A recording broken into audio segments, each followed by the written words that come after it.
हम लोग chapter start कर रहे हैं, कौन सा? बायोमोलिक्यूल्स। तो डालिए हेडिंग बायोमोलिक्यूल्स। ठीक है, बायोमोलिक्यूल्स के बारे में पढ़ेंगे। क्या होते हैं बायोमोलिक्यूल्स? केमिकल सब्सटेंसेस होते हैं, केमिकल्स होते हैं। तो फिर बायोमोलिक्यूल्स क्यों कहते हैं? एक्चुअली ऐसे केमिकल सब्सटेंसेस होते हैं जो, भाई केमिकल सब्सटेंसेस हैं तो खुद तो नॉन लिविंग होंगे, तो ये होते तो नॉन लिविंग हैं, बट ये ऐसे सब्सटेंसेस होते हैं कि इनके बिना लाइफ भी पॉसिबल नहीं है। दैट्स वाई इनको हम क्या कहते हैं? बायोमोलिक्यूल्स। क्या क्या आता है बायोमोलिक्यूल्स में? Carbohydrates, proteins, nucleic acids, lipids, enzymes, hormones, vitamins, ये सब होते हैं। ये हैं तो केमिकल सब्सटेंसेस। भाई केमिकल सब्सटेंसेस हैं तो कैसे होंगे? नॉन लिविंग होंगे, बट लाइफ के लिए जरूरी होते हैं। लाइफ इनके बिना पॉसिबल नहीं होती है। तो इन्हीं सब के बारे में हमें डिस्कस करना है। ठीक है, देखो जो केमिस्ट्री में क्वेश्चंस आते हैं, कार्बोहाइड्रेट से आते हैं, प्रोटीन से आते हैं, न्यूक्लिक एसिड से भी आते हैं, विटामिन्स से आते हैं, एंजाइम से, हार्मोन से, लिपिड्स से, इनसे क्वेश्चंस नहीं आते हैं केमिस्ट्री में। फिलहाल इस बार की अगर हम बात करें तो कोविड-19 की वजह से कार्बोहाइड्रेट्स में से भी काफ़ी कुछ रिड्यूस किया गया है। बताएंगे आपको क्या रिड्यूस किया गया है। इसके अलावा ये सब तो हटा ही दिए गए हैं। एंजाइम्स हैं, हार्मोन्स हैं, लिपिड्स हैं, ये सब तो खैर वैसे भी हम नहीं पढ़ाते, केमिस्ट्री में इनकी ज़रूरत ही नहीं पड़ती है। बायोलॉजी में इनसे क्वेश्चंस आते हैं। तो चलिए लिखिए, शुरू करते हैं। बायोमोलिक्यूल्स जो है हमारे मतलब का, हम वो पढ़ेंगे, उससे थोड़ा ज़्यादा ही पढ़ेंगे, कम नहीं पढ़ेंगे। लिखिएगा, biomolecules are non living chemical substances. Biomolecules are non living chemical substances but life is not possible without these chemicals. Life is not possible without these chemicals. तो बायोमोलिक्यूल्स में कौन कौन से हैं, सबके नाम तो एटलीस्ट लिख ही लें, इतना रेस्पेक्ट तो रखिए सबके लिए। लिखिएगा, carbohydrates.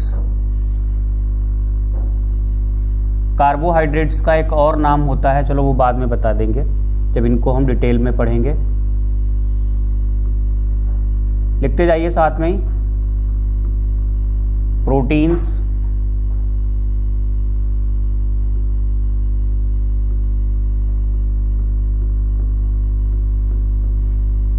Nucleic acid,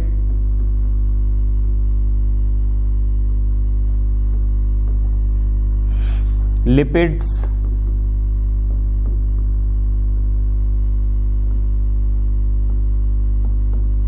vitamins,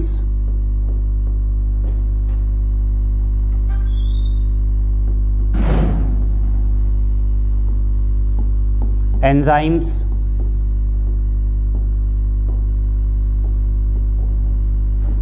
hormones, ये सब होते हैं। ये लिख लें। और हम लोग जो शुरुआत करेंगे वो कहाँ से करेंगे? कार्बोहाइड्रेट से। लिख लिए होंगे आप लोगों ने, साथ में डालेंगे आप लोग हेडिंग कार्बोहाइड्रेट्स, और इनका दूसरा नाम होता है सैकराइड्स।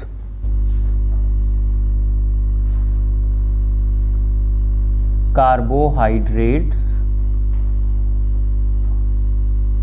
या दूसरा नाम क्या बताया था? सैकराइड्स। सैकराइड्स। बेटा जी, कार्बोहाइड्रेट्स क्या होते हैं? हमें पुरानी डेफिनेशन से मतलब नहीं है। अगर हम नई डेफिनेशन की बात करें तो कार्बोहाइड्रेट्स क्या है? कहा जाता है पॉलीहाइड्रोक्सी एल्डिहाइड और पॉलीहाइड्रोक्सी कीटोन। Is carbohydrate. मतलब एक कंपाउंड होगा जिसमें कम से कम एक एल्डिहाइड या कीटोन, एक ही होता है, एल्डिहाइड होगा या कीटोन होगा, इसमें से एक होगा, और बहुत सारे OH ग्रुप्स होंगे। ऐसे कंपाउंड्स को क्या कहते हैं?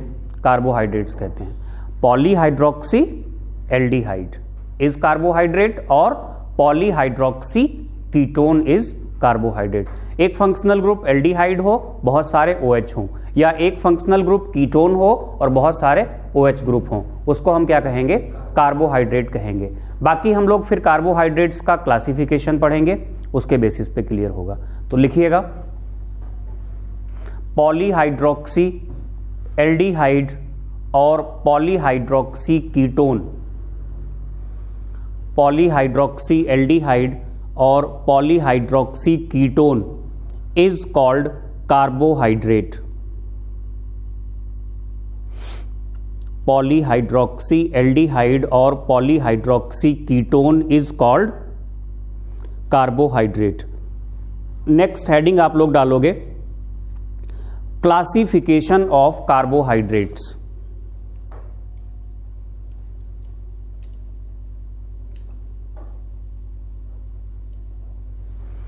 Classification of carbohydrates. बेटा जी जो क्लासिफिकेशन किया गया है कार्बोहाइड्रेट्स का वो कई बेसिस पे किया गया है। पहला है, लिखते जाएं, on the basis of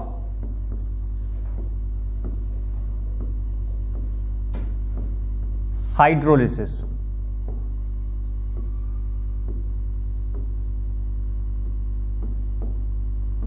on the basis of hydrolysis. देखो कार्बोहाइड्रेट को आप पानी में डालिए, पानी की हेल्प से उसका लिसिस कराइए, उसके बेसिस पे ये क्लासिफिकेशन है। हाइड्रोलिसिस के बेसिस पे कार्बोहाइड्रेट्स 3 प्रकार के होते हैं। एक होते हैं मोनोसेक्राइड्स जिनका हाइड्रोलिसिस नहीं होता है। दूसरे होते हैं ओलिगोसेक्राइड्स जिनका हाइड्रोलिसिस होने के बाद 2 से लेकर 9 तक मोनोसेक्राइड यूनिट्स मिलती हैं। जैसे मोनोसेक्राइड्स के लिए क्या बोला मैंने? जिनका हाइड्रोलिसिस नहीं होता है। एग्जाम्पल है ग्लूकोज है, फ्रक्टोज है, गैलेक्टोज, राइबोज, डीऑक्सीराइबोज, जिनका आपके यहाँ यूज है, केवल उन्हीं की बात कर रहे हैं। इनका हाइड्रोलिसिस नहीं होता है, ये फर्दर ब्रेक डाउन नहीं होते हैं, तो ये मोनोसेक्राइड्स हो जाएंगे। ओलिगोसेक्राइड्स वो होते हैं जिनका हाइड्रोलिसिस हो जाएगा और हाइड्रोलिसिस होने के बाद 2 से 9 तक मोनोसेक्राइड यूनिट्स देंगे। जैसे डाइसेक्राइड्स की बात करें, डाइसेक्राइड्स का मतलब हाइड्रोलिसिस कराने के बाद 2 यूनिट्स मिलेंगी। सुक्रोज है, जब सुक्रोज का हाइड्रोलिसिस कराते हैं तो एक ग्लूकोज मिलता है और एक फ्रक्टोज मिलता है। ठीक है, ऐसे ही डाइसेक्राइड्स की ही केवल बात करेंगे। लैक्टोज है, लैक्टोज का हाइड्रोलिसिस कराओगे तो एक यूनिट ग्लूकोज की मिलती है और एक यूनिट गैलेक्टोज की मिलती है। ऐसे ही जब माल्टोज का हाइड्रोलिसिस कराओगे तो 2 यूनिट्स ग्लूकोज की मिलती हैं, तो ये डाइसेक्राइड्स हो जाएंगे। ऐसे ही फिर आते हैं पॉलीसेक्राइड्स। पॉलीसेक्राइड्स वो होते हैं जो 10 या 10 से ज्यादा मोनोसेक्राइड यूनिट्स देते हैं जब उनका हाइड्रोलिसिस कराया जाता है तो। एग्जाम्पल स्टार्च, ग्लाइकोजन, सेलुलोज, ये सब होते हैं। ठीक है, तो पहला क्लासिफिकेशन है on the basis of hydrolysis. लिखिएगा 3 टाइप्स। पहले फर्स्ट हैं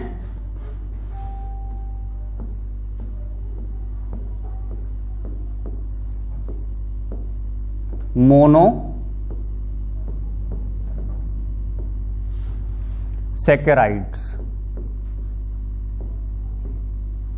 लिखिएगा मोनोसेक्राइड्स में monosaccharides, they are not hydrolyzed, they are not hydrolyzed। Examples भी लिखें साथ में। ग्लूकोज, फ्रक्टोज,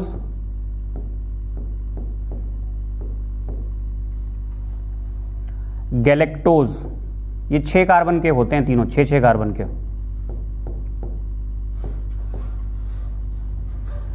और भी हैं, लिख लो चलो। अच्छा, न्यूक्लिक एसिड में उनका भी यूज होगा, राइबोज,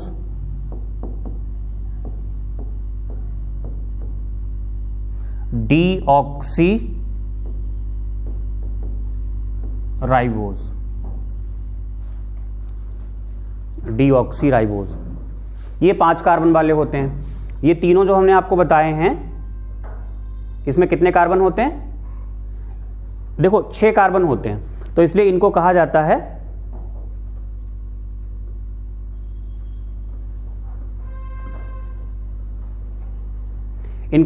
है ये हेक्सोज होते हैं। हेक्सोज का मतलब 6 कार्बन वाले होते हैं। इसमें भी 6 कार्बन होंगे, ग्लूकोज में C6H12O6, इसका भी मॉलिक्यूलर फार्मूला यही होता है, इसका भी मॉलिक्यूलर फार्मूला यही होता है। और ये जो दोनों हमने आपको लिखाए हैं ना, ये पेंटोज शुगर होती हैं। पेंटोज का मतलब कार्बन कितने होंगे? देखो ये भी एक क्लासिफिकेशन है। क्लासिफिकेशन क्या है कि कार्बन कितने हैं उसमें। हम कराएंगे नहीं आपको, कभी क्वेश्चन नहीं आता एग्जाम में, लेकिन आपको पता होना चाहिए कि जो भी आपने, ये क्लासिफिकेशन केवल मोनोसेकेराइड के लिए है, on the basis of number of carbon. केवल सुन लो उसके बारे में। कम से कम 3 कार्बन से स्टार्टिंग होती है। ट्रायोज, ट्रायोज के 2 एग्जांपल्स हैं, डाई हाइड्रोक्सी एसीटोन है और ग्लिसरेल्डिहाइड है। ये सबसे कम कार्बन के होते हैं कार्बोहाइड्रेट, मतलब मोनोसेकेराइड। टेट्रोज, टेट्रोज मतलब 4 कार्बन वाला। पेंटोज मतलब 5 कार्बन वाला। और ये 5 कार्बन वाले हैं राइबोज, डीऑक्सी राइबोज। ये होते हैं हेक्सोज, 6 कार्बन वाले। हेप्टुलोज 7 कार्बन वाले, हेप्टोज जो होते हैं, हेप्टोज में। हाँ, तो ये क्लासिफिकेशन हम आपको लिखाएंगे नहीं, बस आपको बता दिया है। आपके दिमाग में इतना तो रहेगा ही भाई, हेक्सोज क्यों बोलते हैं। ये हेक्सोज कार्बोहाइड्रेट होते हैं, हेक्सोज शुगर्स बोलते हैं इनको, और ये पेंटोज शुगर्स होती हैं, राइबोज एंड डीऑक्सी राइबोज। तो पहला क्लासिफिकेशन हम लोग पढ़ रहे हैं on the basis of hydrolysis में। पहला आपने लिखा मोनोसेकेराइड्स। मोनोसेकेराइड्स में क्या लिखा आपने? मोनोसेकेराइड्स में आपने लिखा है कि इनका हाइड्रोलिसिस नहीं होता है। तब देखेंगे सेकेंड, ओलिगोसेकेराइड्स। लिखें आप लोग, ओलिगोसेकेराइड्स।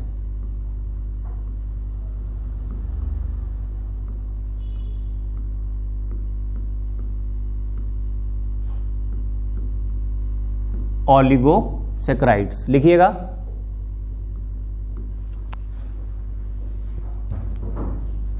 दे प्रोड्यूस 2 to 9, 2 से 9, 2 to 9 monosaccharide units, 2 to 9 monosaccharide units when hydrolysed, when hydrolysed. इसमें हम आपको डाइसेकेराइड्स के एग्जाम्पल्स लिखा रहे हैं, एग्जाम्पल्स ऑफ डाइसेकेराइड्स। डाइसेकेराइड्स के एग्जाम्पल हैं माल्टोज, सुक्रोज, लैक्टोज, इसको मिल्क शुगर भी बोलते हैं, लैक्टोज को। और जो सुक्रोज होती है वो टेबल शुगर होती है, चीनी। मिल्क शुगर जो मिल्क में मीठापन होता है दूध में, वो लैक्टोज की वजह से ही होता है। उसमें मिल्क में जो कार्बोहाइड्रेट होता है वो लैक्टोज होता है। बुक में पढ़ा था कि सर अगर मतलब जैसे सर H2O मतलब H2O करके कुछ दिया हुआ था कार्बोहाइड्रेट में, और सर वो यहाँ एसिटिक एसिड का एग्जांपल दिया था।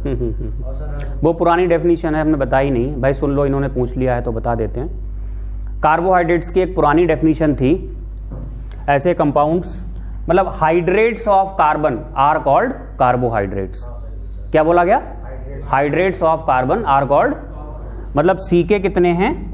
X हैं और H2O के Y हैं। This is carbohydrate, this is. But हुआ क्या, बाद में ये देखा गया कि कुछ कार्बोहाइड्रेट्स, कुछ कंपाउंड्स ऐसे हैं जिनमें कार्बोहाइड्रेट्स की प्रॉपर्टीज तो हैं बट वो इस फार्मूले को फॉलो नहीं करते हैं। जैसे इसका एग्जांपल कौन सा है? C6H12O6। देखो बिल्कुल फॉलो हो रहा है, बट कुछ कार्बोहाइड्रेट्स ऐसे हैं, वो कार्बोहाइड्रेट्स तो हैं बट इस फार्मूले को फॉलो नहीं करते हैं। जैसे आप डीऑक्सीराइबोज ले लो, C का होता है 5, H का होता है 10 और O का होता है 4। क्या ये फार्मूला फॉलो हो रहा है? नहीं हो रहा है।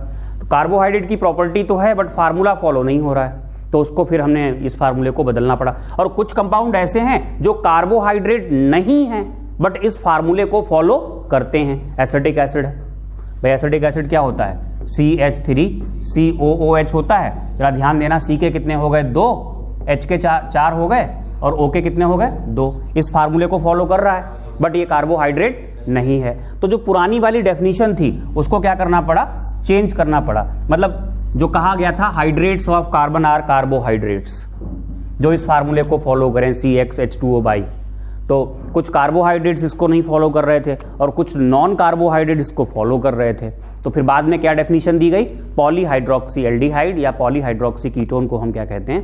कार्बोहाइड्रेट। तो आपने एग्जांपल्स लिखे ओलिगोसैकेराइड्स में। बात करेंगे पॉलीसैकेराइड्स। तीसरे होते हैं पॉलीसैकेराइड्स।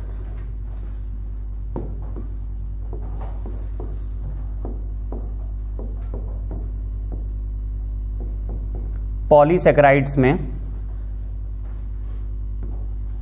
लिखिएगा, दे produce 10 or more monosaccharide units. They produce 10 or more monosaccharide units when hydrolysed. They produce 10 or more monosaccharide units when hydrolysed. Example लिखते जाइए। जो हमें पढ़ने हैं वो हैं स्टार्च, ग्लाइकोजन और एक है example cellulose.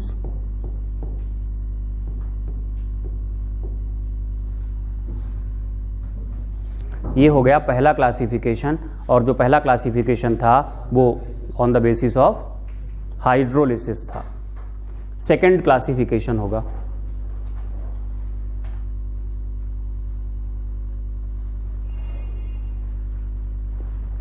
On the basis of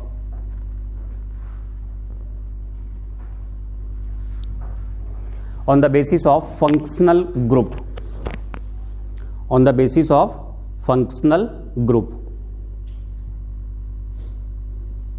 लिखिएगा, this classification is applicable. This classification is applicable only for monosaccharides.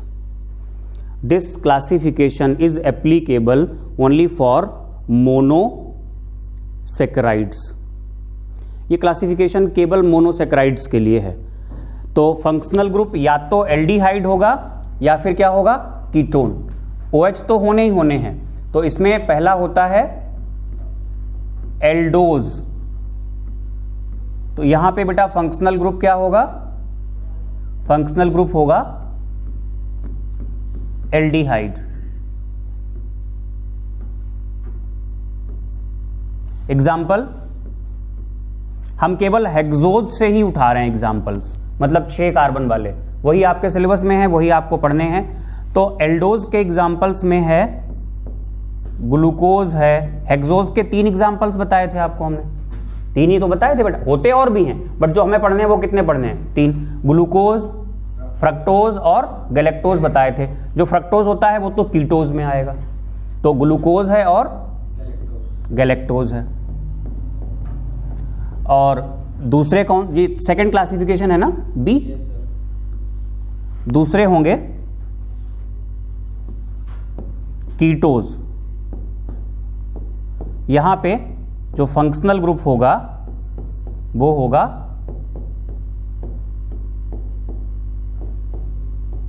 Ketone. एक COOH।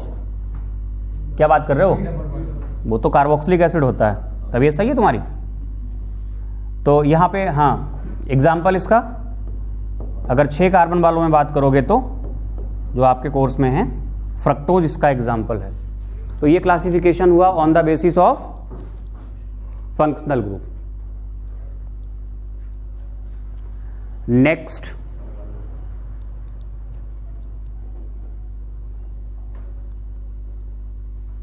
बड़ा इंपॉर्टेंट है तीसरा, on the basis of reducing nature. खूब क्वेश्चंस पूछे जाते हैं यहां से, on the basis of reducing nature. देखो, जो आपको कार्बोहाइड्रेट दिया गया है वो टॉलेंस रिएजेंट को रिड्यूस करेगा या नहीं करेगा। अगर रिड्यूस कर देगा, टॉलेंस रिएजेंट रिड्यूस होके क्या देता है, सिल्वर मिरर, याद आ रहा होगा। क्या है टॉलेंस रिएजेंट, एल्डिहाइड्स में पढ़ाया था, एल्डिहाइड कीटोन्स में Ag, अमोनिकल सिल्वर नाइट्रेट होता है। अगर आपको बताना पड़े टॉलेंस रिएजेंट क्या है तो आप बताओगे AgNO3 प्लस NH4OH। हाँ, वो रिएक्शन जो हमने आपको कराई थी तो वो AgNO3 प्लस NH4OH आपस में रिएक्शन करके बनाते थे AgNH3 होल ट्वाइस और पॉजिटिव, मतलब ये एक्टिव स्पीसीज थी यहाँ की, जो रिएक्टिव फॉर्म होती है ना, आपस में रिएक्शन करके वो AgNH3 होल ट्वाइस प्लस ये कॉम्प्लेक्स आयन बनाते थे, है ना। लेकिन टॉलेंस रिएजेंट होता क्या है, तो आप सीधा सा आंसर देंगे it is ammoniacal silver nitrate, मतलब AgNO3 प्लस NH4OH, ये होता है टॉलेंस रिएजेंट। तो टॉलेंस रिएजेंट का जब रिडक्शन होता है तो सिल्वर मिरर बनता है, याद आ रहा है। तो रिड्यूसिंग शुगर्स, रिड्यूसिंग कार्बोहाइड्रेट्स वो होंगे जो टॉलेंस रिएजेंट को रिड्यूस कर देंगे, मतलब सिल्वर मिरर देंगे, और नॉन रिड्यूसिंग वो होंगे जो सिल्वर मिरर नहीं देंगे। एग्जाम्पल्स अभी तो मैं आपको लिखाऊंगा केवल, लेकिन बाद में आपको ये बताएंगे कि ये टॉलेंस रिएजेंट को रिड्यूस क्यों करते हैं और दूसरे वाले क्यों नहीं करते हैं। तो अभी तो फिलहाल आप दो टाइप के हैं। फर्स्ट क्या लिखेंगे, रिड्यूसिंग, फर्स्ट लेंगे आप यहां पर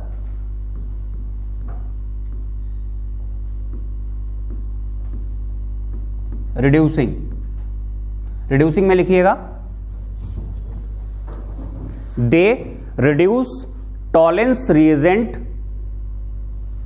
they reduce Tollens reagent and silver mirror is formed, they reduce Tollens reagent and silver mirror is formed. इसके एग्जाम्पल्स में बड़ा सिंपल है, ये याद रखना,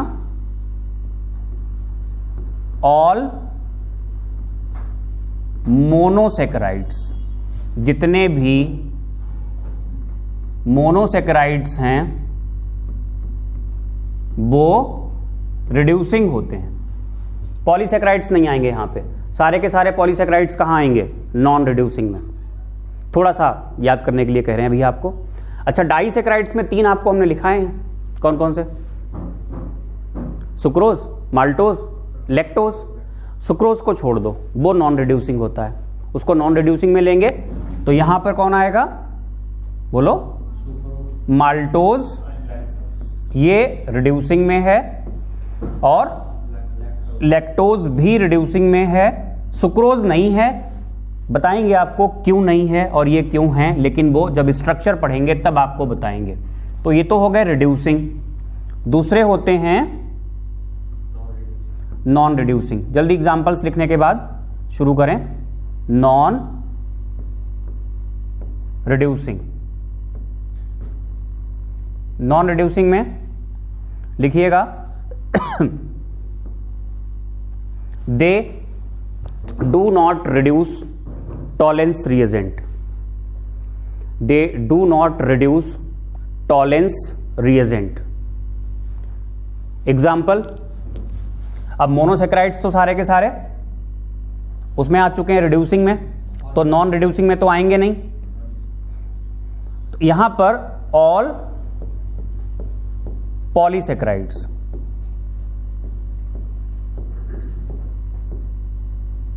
जो आपसे पूछा जा सकता है डाइसेकेराइड्स में वो क्या होगा, सुक्रोज। सुक्रोज भी आप यहीं पे लिखेंगे, ठीक है भाई।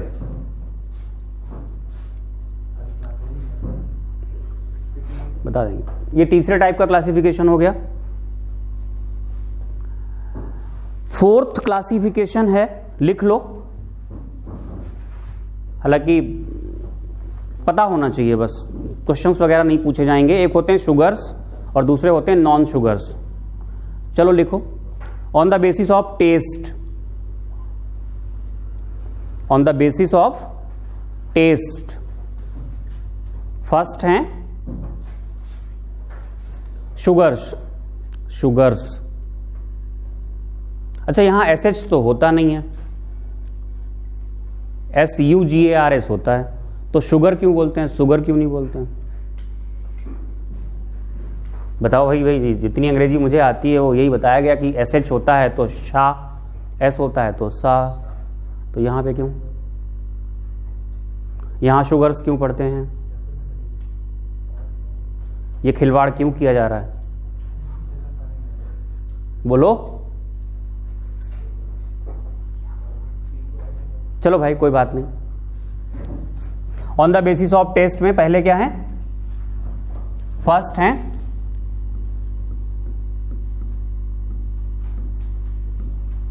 समझ गए, जो भी आपको पढ़ना हो पढ़ो। शुगर्स लिखें, स्वीट इन टेस्ट, स्वाद में मीठे होते हैं। Example, all monosaccharides and disaccharides, all monosaccharides and disaccharides. और दूसरे हैं नॉन शुगर्स,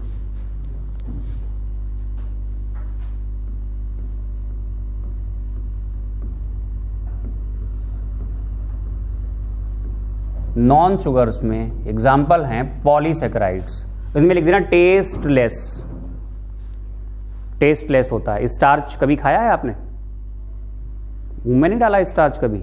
आटा नहीं डाला है, कच्चा आटा, स्टार्च ही तो होता है मेन आटे में, हालांकि प्रोटीन भी है और भी चीजें हैं, बट मेन कंपोनेंट क्या होता है, स्टार्च ही तो होता है। चलो कोई नहीं, लिखो नॉन शुगर्स में क्या लिखा आपने, टेस्टलेस, एग्जाम्पल पॉलीसेक्राइड्स। अच्छा ये बताइए, अगर आपसे हम क्वेश्चन पूछें, बताओ नॉन रिड्यूसिंग शुगर कौन सा है?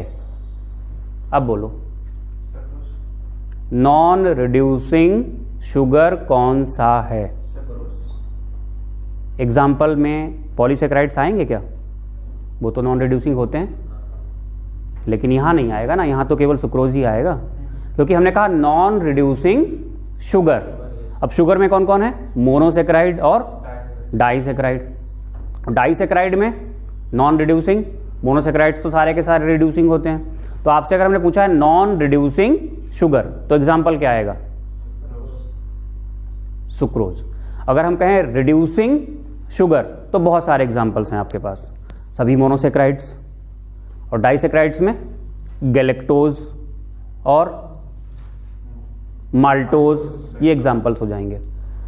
नहीं, गैलेक्टोज गलत बोल गए, डाइसेक्राइड्स में माल्टोज और लैक्टोज। हाँ ठीक है बेटा, ये क्लासिफिकेशन हो गया। नेक्स्ट हम लिखेंगे नहीं, नेक्स्ट क्लासिफिकेशन होता है on the number of carbon atoms. वो मोनोसेक्राइड्स के लिए होता है, triose, tetrose, pentose, hexose, heptose, है ना, बताया था आपको। तो ये क्लासिफिकेशन कंप्लीट हुआ। अब हमें कहाँ बढ़ना है, किस तरफ जाना है? हमें ग्लूकोज की प्रॉपर्टीज और ग्लूकोज के स्ट्रक्चर की तरफ जाना है। ठीक है, तो ये हम बात करेंगे नेक्स्ट लेक्चर में। ठीक है।